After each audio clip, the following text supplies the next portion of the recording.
What's up, guys? I sold my ATM business in 2023, and in 2024 I sold the last piece of equipment.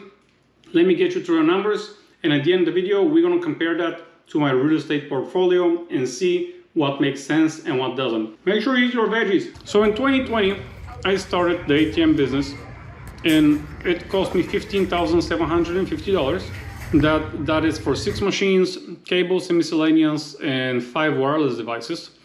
My income, I started pretty late, towards the third, maybe fourth quarter of the year, and my income is $14,17, as you can tell. So the difference is $14K, a little bit more than $14K. In 2021, I purchased 5 more ATMs plus an ATM trailer. The trailer I bought for $6,500, and the ATMs I bought for about $10,500 in total. So about $2,100 per ATM. My income for that year, as you can see here, is almost $13,000, but that was not enough. Even this year, this $13,000 includes $4,000 from selling 2 of my locations. I did have a business down in Orlando, and as you know, I live in Jacksonville, but I did have a business down in Orlando and Cocoa Beach and Titusville. I wanted to expand. So I drove a lot of miles, which we're not going to include into the video, but I have driven about 50,000 miles, maybe more, in all of those years just for the ATM business. Let's move on to 2022. The expenses here are very little. It's just miscellaneous, which is more or less the storage unit that I have, that I keep sometimes ATMs when I have to take them out of location. And that's pretty much it. Maybe some cables, maybe some stickers. And we got $19,680 income, but that includes $9,000 from 3 ATMs. I sold them $3,000 each, and $1,800 I sold one ATM. I pretty much bought it for $1,700 and sold it for $1,800 or something like that. I bought it for a location, the location didn't want it, and I just resold it the next day to somebody that I voted for. Moving on to 2023, we got expenses of 0 because I don't really, once you get all the expenses taken care of, you don't really need anything else. Maybe a wireless device every now and then when they break. But in 2023, I sold the other side of the portfolio, 5 ATMs remaining. I sold them between $3,000 and $3,500. Total amount of sold plus income is almost $17,000, as you can tell. And 2024, this year, I sold the trailer for $5,000. The trailer was looking like this. It had an ATM inside. So all in all, for 5 years, actually it's a little bit less than 5 years, let's call it 4.5, I made $22,349. And if we divide that by 4, just to be on the liberal side, we basically made $5,500 per year, $5,600, let's call it, per year, which in my opinion, it is not a lot considering the hassle that you have to go through. I also had about $50,000, maybe $30,000 locked into the ATM. 10 ATMs, $3,000 each, that constantly revolve between the ATMs and the bank, the ATMs and the bank, the ATMs and the bank. Finally, what I did is, towards the ending of my ATM career, I pretty much got a Volter, took my $30K and bought 2 houses. Let me show you how my real estate portfolio is going, just to compare and see what is smarter for us to do, invest in the ATM industry or not. So here is just a little end of 2023. My equity into the properties is almost $850,000. But let's look at 2024, because in 2024, this year, I bought 2 more duplexes. If you follow my series on the duplexes, they were worth $1 million.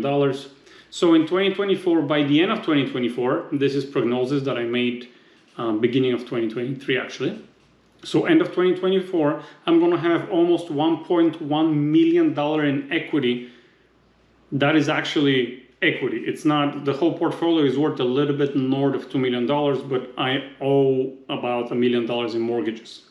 Gross rent, I'm collecting about $22,000, $600 in rents per month, and I'm expensing about $11,000. So considering this, if I don't touch anything, end of this year, I'm gonna have a net worth of 1.1 million. End of next year, 2025, I'm gonna have almost $100,000 more equity without touching anything. Now, Going to 2026, we're not gonna go that much further. I just wanna show one more year.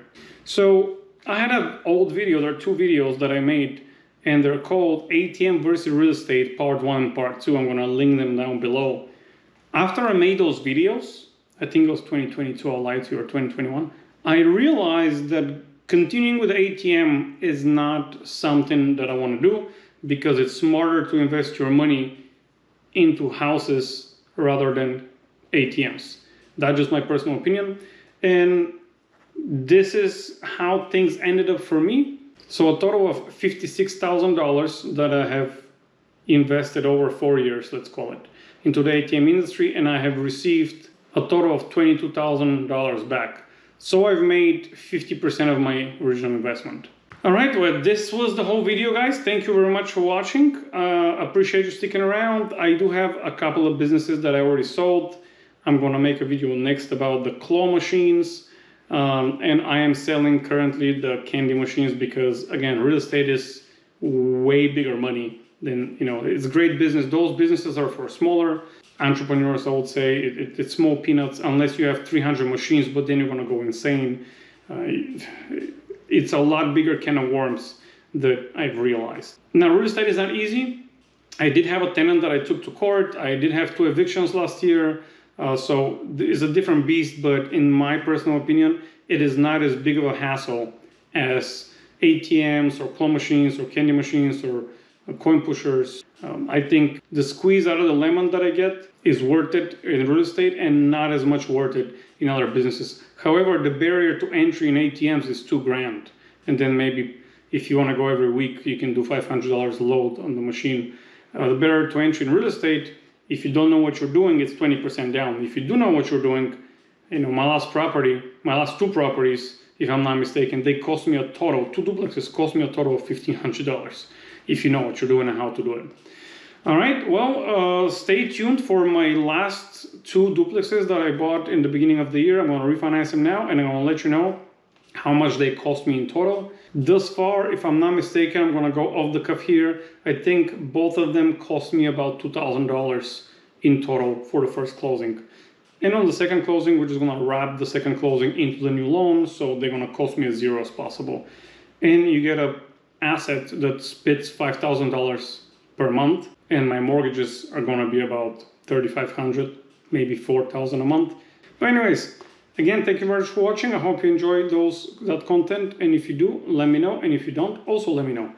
Stay motivated, stay disciplined, and don't forget the goal is not to look rich, but to be rich. Peace.